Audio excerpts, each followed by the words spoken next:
Tujuan hidup di dunia ini harusnya seperti apa Pak Ustadz? Untuk apa kita di dunia ini Pak Ustadz?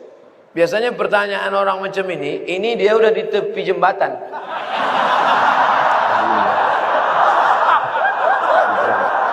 Untuk apa hidup? Udah streaming. Untuk apa hidup ini?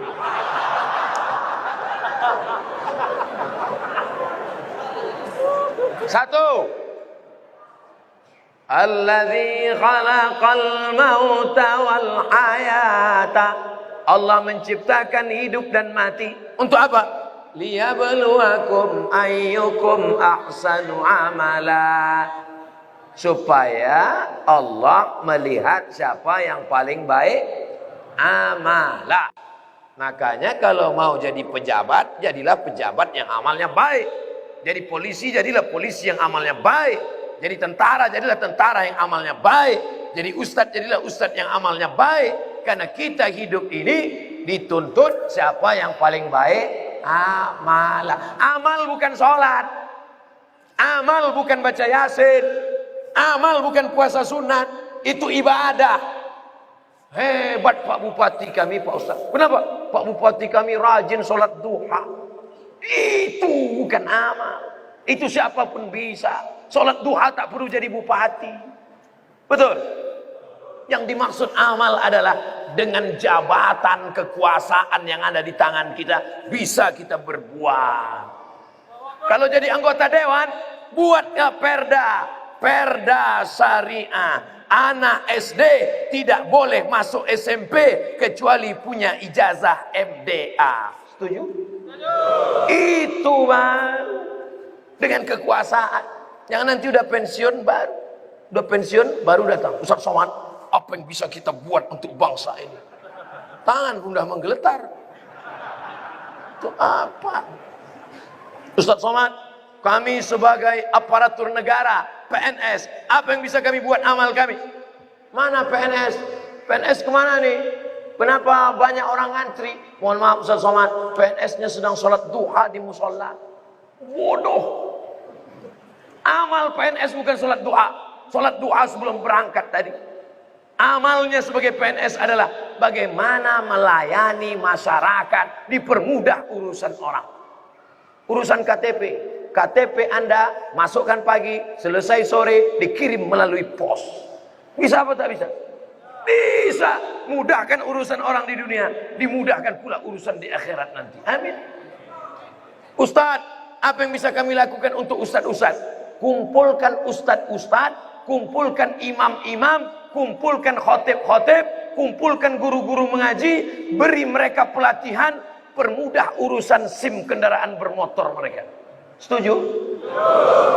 Wah, banyak yang setuju. Kenapa Ustadz tiba-tiba ingat itu? Ingat dulu saya susah ngurus SIM. Dulu waktu sebelum terkenal. Masya Allah, tabarakallah. Artinya apa? Ketika Allah titipkan jabatan di tanganmu, pakailah. Ayyukum ahsanu amala. Ustaz, kami ini masih mahasiswa, masih sekolah. Lalu amal kami apa? Kau senangkan saja hati orang tuamu, pulang ke rumah, ayah, emak, ini transkrip nilai, mak. Nih. Berapa IP kau nak? 2,0. Hah? Kenapa 2,0? Ayah sabar ya, ini takdir dari Allah. Anak hantu. Dikasih duit bukannya menyelesaikan masalah, menambah masalah. Yang masih kuliah, yang masih sekolah, kalau belum bisa kalian senangkan emak ayah kalian, jangan kalian susahkan mereka. Jangan asal balik susah. Asal balik susah. Belum lagi dia balik, baru menengok nama dia di HP aja. Ini susah. Yang pertama amalah. Yang kedua baru wa ma khalaqtul jinna wal insa illa liya'budun, ibadah. Itulah dia sholat, baca Quran, tahajud, puasa sunat, itu ibadah. Jadi kita ini gunanya di dunia ini cuma dua saja. Amal dengan ibadah. Masuk kantor jam 8 pagi, pulang jam 4 sore. Disiplin. tidak bolos ke mall. Itu namanya amal. Bapak polisi merazia orang melanggar peraturan, saking kan dia mau menegakkan, sampai dipeluknya kaca mobil Kijang Innova. Itu amal apa ibadah? Amal. Amal itu namanya. Ustaz tahu dari mana? Saya tengok tadi di Instagram. Dua itu saja tujuan kita hidup ini, amal dan ibadah. Perbaiki amal, perbaiki ibadah. Banyak orang ibadahnya bagus, amalnya tak bagus. Banyak orang amalnya bagus, ibadahnya tak bagus. Yang lebih parah, amal tak bagus, ibadah tak bagus. Siapa yang amalnya tak bagus, ibadahnya tak bagus, pergi ke jembatan Barelang. Untuk apa ke situ Pak Ustaz? Nah, jangan kau tanya lagi. Saking tak ada lagi kertas dah. Selamat menikmati.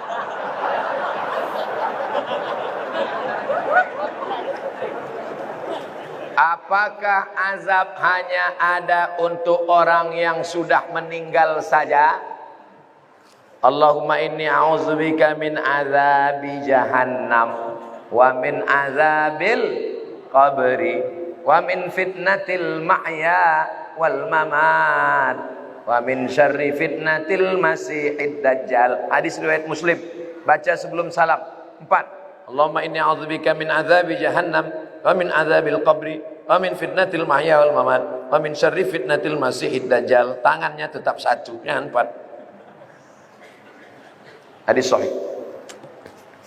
Menunjukkan dalam doa ini bahwa azab itu ada azab di dunia, ada azab di akhirat. Fitnatil mahya, azab hidup, ada azab hidup, ada azab akhirat.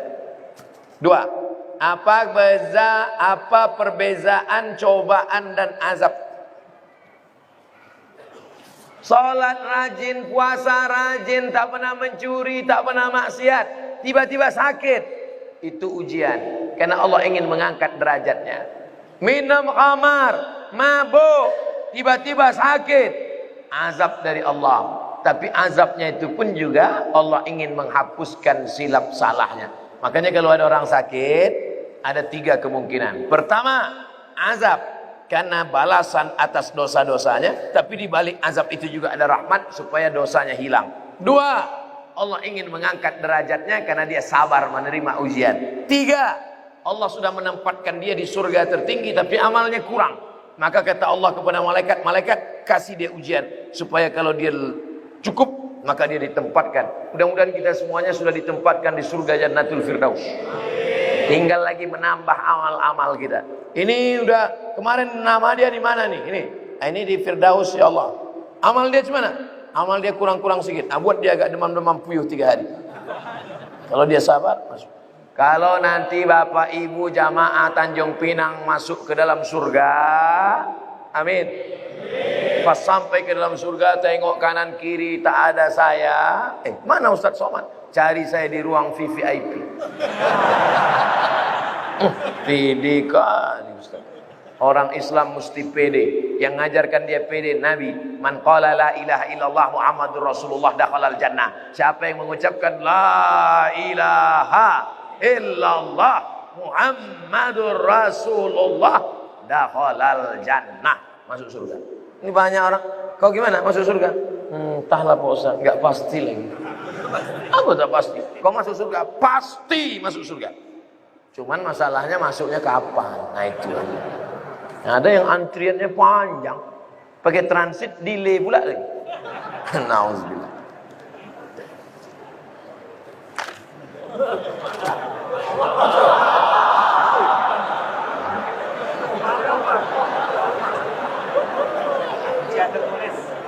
Ujian lisan tertulis. Pertama-tama, mau pakai pertama-tama. Izinkan saya mengirimkan Al-Fatihah untuk Ibunda Ustadz Abdul Somad Hajjah Rohana binti Nuruddin. Al-Fatihah. A'udzubillahi minasyaitonir rajim. Bismillahirrahmanirrahim. Alhamdulillahirabbil alamin. Arrahmanir rahim. Maliki yaumiddin. Iyyaka na'budu wa iyyaka nasta'in. Ihdinas siratal mustaqim. Siratal ladzina an'amta 'alaihim ghairil maghdubi 'alaihim waladdallin. Amin. Semoga Allah mengampunkan segala salah dan dosanya. Amin ya rabbal alamin. Ketika saya sholat berjamaah, saya berada di shaf kedua. Ada makmum di depan saya, sholatnya batal. Terus saya maju ngisi sop yang kosong. Apakah yang saya lakukan itu benar, atau sebaiknya makmum yang di sebelah orang yang batal itu yang menggeser? Ada dua cara. Mohon maaf saya belakangi tuan-tuan. Yang jadi patokan imam di tengah. Imam di tengah. Lalu kemudian di mana orang yang batal tadi? Di sini. Kalau orang yang batal tadi di sini, maka sop sini rapat kemari. Kalau yang batal tadi di sini, yang sop sini datang kemari. Karena rapatnya kemari, bukan ke sana. Kalau tuan yang di belakang nengok dia tak bergerak, entah saking khusyuk atau dia takut, maka yang belakang ni maju ke depan. Nampak dia? Tengok beberapa detik tak bergerak, maju ke depan. Nanti baru yang belakang pula maju ke depan. Tak boleh ada sop kosong. Dua cara, samping ni ke tengah atau yang belakang tu ke depan. Bagaimana posisi derajat kedudukan mertua dan orang tua kandung di sisi Allah? Kalau engkau berbakti sama ayahmu, sama emakmu, biasa. Karena dia yang mengandung 9 bulan 10 hari, menyusukan 2 tahun. Tapi kalau kau berbakti pada mertuamu, luar biasa. Kenapa? Karena dia memberikan anak gadisnya yang dilahirkannya dengan derai air mata, bersimbah darah, tiba-tiba dikasihnya anaknya kepada engkau hanya dengan mahar sebentuk cincin emas 1 gram, itu pun imitasi.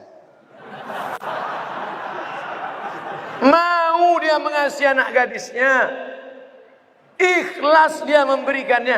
Ambillah nak. Tiba-tiba setelah anak gadisnya kau ambil seminggu sebulan, balik anak itu dalam keadaan mata biru. KDRT. Oh, di mana otakmu kau letakkan? Oleh sebab itu maka berbakti sama ibu biasa. Aku sayang sama engkau mak, biasa. Karena makmu yang menyusukanmu 2 tahun. Tapi kalau kau berbakti sama dia, luar biasa. Karena dia memberikan anak gadisnya kepada. Hai ibu-ibu, kasih anak gadis kalian sama yang soleh-soleh di Masjid Tanjung Pinang.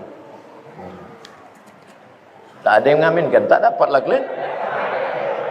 Yang mengaminkan yang udah nikah pula, dapat 2 mereka. Tolong diberitahu amalan sunat sebelum tidur malam Pak Ustadz. Wudhu. Sebelum tidur malam berwudhu. Paling bagus lagi sholat witir. Tapi katanya witir tengah malam. Ada 2 sahabat Nabi yang witirnya sebelum tidur. Pertama Abu Hurairah, yang kedua Abu Bakar Siddiq. Ya Aba Bakrin mata tutiru, hai Abu Bakar, kamu witirnya kapan? Ba'dal atama, habis isya salat witir. Maka siapa yang witirnya sebelum tidur, nanti malam tahajud saja tak usah tidur lagi. Tak usah tidur lagi, tak usah witir lagi. Maka dia dalam keadaan tidurnya suci. Baca kul huwallah, kul ambil falak, kul bin nas, ayat kursi, al-fatihah, subhanallah 33, alhamdulillah 33, Allahu akbar 33, miring ke kanan, hadap ke kiblat, bismika Allahumma ahya wa amut. Sunnah. Orang sekarang tidur megang remote. Pertama dia nonton TV, lama-lama TV itu nonton dia.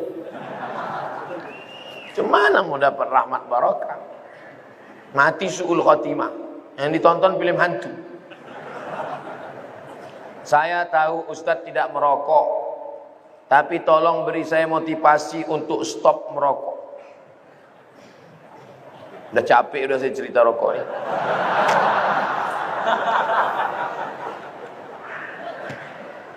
Hai yang merokok berhentilah.